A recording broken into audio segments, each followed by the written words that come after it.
Alors, est-ce que tu es prêt à évoluer encore plus vers un mode de vie zéro déchet? Alors aujourd'hui, je vous présente la seconde partie de l'entrevue avec Joëlle Martin, tel que promis.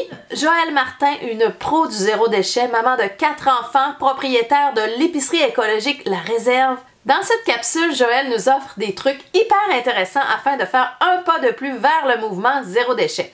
Mais d'ici là, assure-toi de t'être abonné en cliquant sur le bouton s'abonner qui est rouge juste en dessous et activer la cloche afin de recevoir un avertissement quand la prochaine capsule va sortir, la troisième partie de l'entrevue. Si tu n'as pas vu la première partie de l'entrevue, je t'invite à cliquer sur le lien juste ici afin de voir les premiers gestes à poser quand on veut commencer le mouvement zéro déchet. Donc sans plus tarder, allons rejoindre Joëlle pour la deuxième partie de l'entrevue.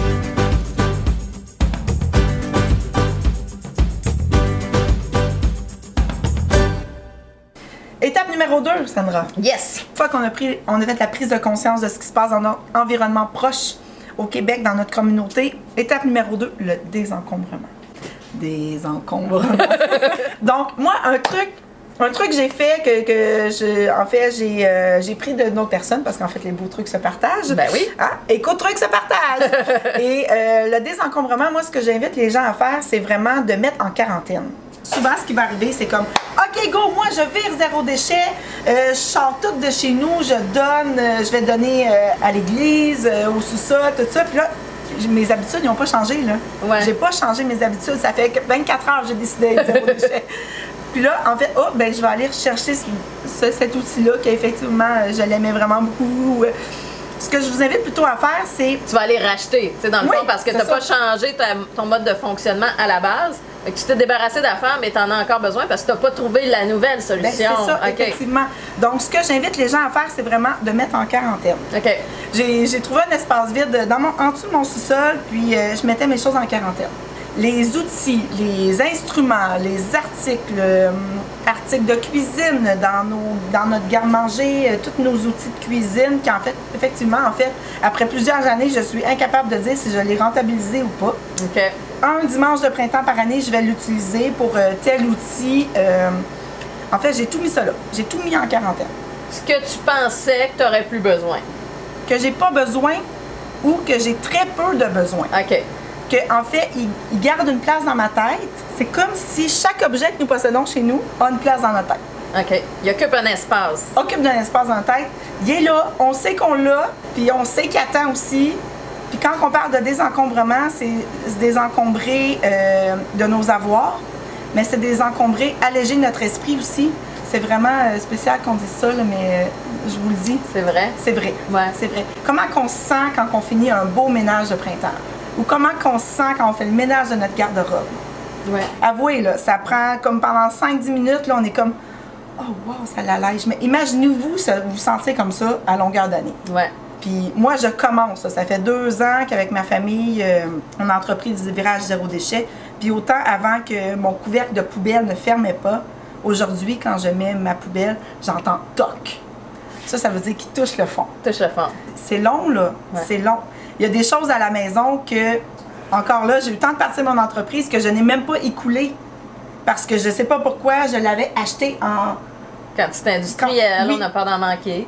Et voilà, parce que c'était en spécial ou que c'est ça, famille de 6, oh mon Dieu, il me fallait 15 pâtes à dents. On fait des provisions comme à plus finir.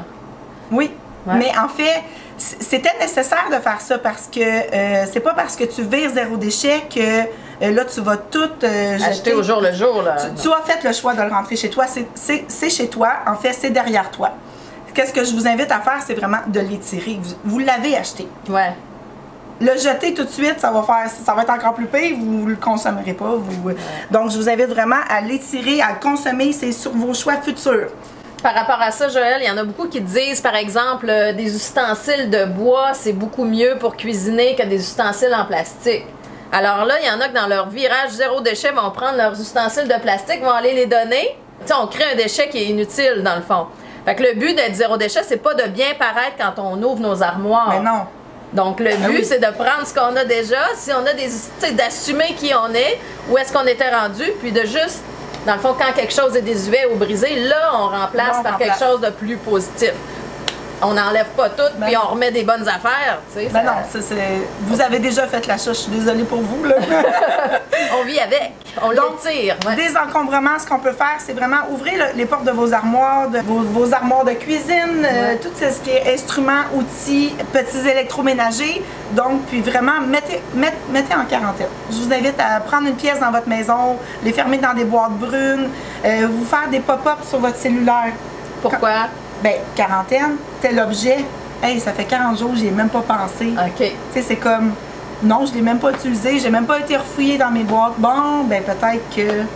Je suis prête à passer à autre chose. Peut-être que j'en ai pas de besoin. Peut-être que je suis prête à me libérer de cet outil-là dans ma tête. Je suis prête à faire place à autre chose parce que le zéro déchet aussi, d'un autre côté, va vous demander, au niveau de la cuisine, va vous demander un peu plus de temps. Donc, c'est faire place à d'autres choses. OK. Vraiment, revenez à l'essentiel. Demandez-vous qu'est-ce que j'utilise dans mon quotidien, là. Parce qu'on va se rendre compte qu'on n'a vraiment pas besoin de grandes choses. Juste de l'amour. L'amour! On fait tout avec de l'amour. Souvent, en fait, on va avoir des outils saisonniers. Si cet outil-là saisonnier, vous pouvez aller louer chez un des commerçants qui loue la location ou vous avez un groupe d'amis qui vous le partagez. Entre famille aussi, les outils ils coûtent tellement cher, là. On peut se partager. C'est une fois, un dimanche de printemps, en fait. Si on peut se permettre de partage, en fait, il y a des sites qui existent aussi de prêt, tout ça. Le zéro déchet, c'est très communautaire. Ça va marcher si la communauté, vos voisins, ce qu'il y a autour de vous, les gens qui font partie de votre environnement, on rentre dans le même sens. Ouais. Suite à ça, trouver des commerces, des lieux à but non lucratif qui vraiment vont redonner les sous-sols de l'église. Nous aussi à Boucherville, on a... le grenier des aubaines. Oui, c'est ça, c'est génial, mais chaque ville a son lieu communautaire. Là, ouais, découvrir ce qu'on a autour de nous, en fait. Là. Oui, ça fait partie de la prise de conscience, en fait. Ouais. Qu'est-ce que vous avez d'accessible facilement? L'accessibilité dans le zéro déchet est très, très, très important. Si vous vivez très reculé, vous n'avez rien de proximité ou que les commerçants autour de vous n'encouragent pas le déchet, ça va être encore plus dur pour vous. Donc, question d'accessibilité, c'est très, très, très important. Mais ça fait partie de la prise de conscience les outils que vous avez. OK. On met en quarantaine. Oui, comme on l'a dit tantôt, là. Oui, on fait le ménage, on prend des choses qu'on sait qu'on ne sert pas souvent, puis on met ça dans une boîte, un espace chez nous qu'on ne sert pas, puis on met ça là, puis on attend un petit peu. Excellent. Fait qu'on essaye ça. C'est terminé pour aujourd'hui. La suite, la semaine prochaine. Je suis désolée de vous arrêter là. Je sais qu'on aurait pu continuer. Par contre, ce qui est essentiel quand on est dans un processus de zéro déchet, c'est vraiment de passer à l'action dans chacune des étapes. Joël nous a donné des trucs hyper intéressants. Si on se concentre sur la cuisine, je vous invite à faire le désencombrement de vos armoires, de votre garde-manger, etc. Et d'effectuer le premier truc de Joël qui est la mise en quarantaine. C'est un truc qui est vraiment intéressant. Plutôt que de se débarrasser et de tout donner, puis peut-être faire des erreurs dans cette transition-là. Alors, la mise en quarantaine, donc pour 40 jours, on va déposer les trucs qu'on a l'impression qu'on n'a plus besoin dans une boîte. On va se mettre un petit pop-up sur notre cellulaire pour nous rappeler que dans 40 jours, on va aller vérifier si on a utilisé ou pas les choses qui étaient à l'intérieur de cette boîte-là. Et sinon, on peut commencer à entamer le processus pour donner une seconde vie aux objets qui nous sont plus utiles. Donc, ça va être important de regarder autour de vous quelles sont vos ressources afin d'offrir vos objets qui vous sont plus utiles. Question de ne pas créer des déchets inutiles. Dans chacune des villes, vous retrouvez des lieux de partage. Il y a aussi plein de groupes Facebook afin de vendre de seconde main plusieurs de ces articles-là. Et tout ce qu'on a choisi de conserver, on étire leur fin de vie au maximum, on en prend soin afin de les garder le plus longtemps possible. Donc moi aussi, j'ai un dessous d'escalier qui sera parfait pour la mise en quarantaine, alors trouvez-vous un lieu afin de déposer une boîte ou deux. Donc, si vous avez effectué les deux trucs de la première capsule qui était le bilan et le fond d'armoire, si vous effectuez la mise en quarantaine suite à votre désencombrement dont nous avons parlé aujourd'hui, vous serez prêt à recevoir la semaine prochaine la troisième partie de l'entrevue qui portera sur le virage zéro déchet. Alors, une fois qu'on est prêt, comment on fait pour vraiment passer à l'action? Donc, assure-toi de t'abonner juste en dessous, d'activer la cloche et de venir nous rejoindre sur le groupe Facebook Éco-Truc. Merci encore une fois d'avoir été là. J'ai très hâte de vous retrouver la semaine prochaine. Mais en attendant, place au désencombrement. Ciao tout le monde! Bon, fait que là, Joël, on a pris... Fait que là, j'avais comme du jus de je sais pas quoi dans la bouche.